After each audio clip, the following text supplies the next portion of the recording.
मान्यवर, अभी एक फैशन हो गया है, आम्बेडकर आम्बेडकर आम्बेडकर आम्बेडकर आम्बेडकर आम्बेडकर। इतना नाम अगर भगवान का लेते तो 7 जन्मों तक स्वर्ग मिल जाता। अच्छी बात है ना सुनिए तो।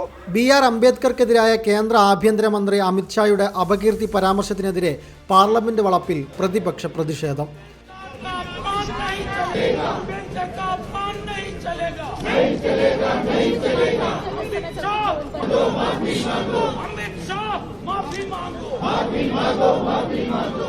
അംബേദ്കറുടെ ചിത്രവുമായിട്ടാണ് MP-മാർ എത്തിയത്.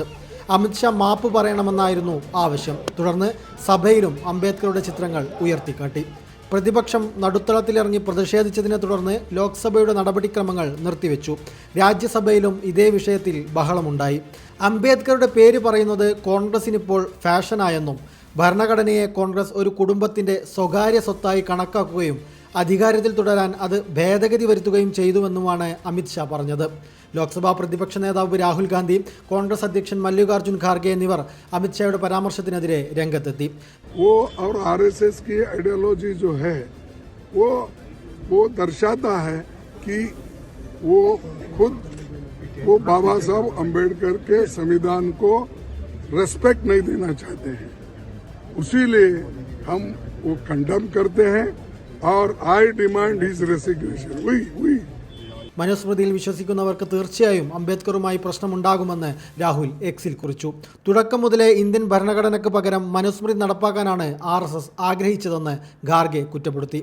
उनकी जो मनुस्मृति की आइडियोलॉजी है वो और RSS की आइडियोलॉजी जो है वो दर्शाता है कि वो खुद वो बाबा साहब अम्बेडकर के संविधान को रेस्पेक्ट नहीं देना चाहते हैं.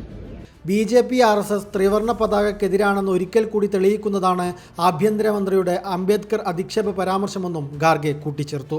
അമിത്ഷായുടെ പരാമർശം വെറുപ്പുളവാക്കുന്നതാണെന്നും മാപ്പ് പറയണമെന്നും കോൺഗ്രസ് MP ജയറാം രമേശും ആവശ്യപ്പെട്ടു.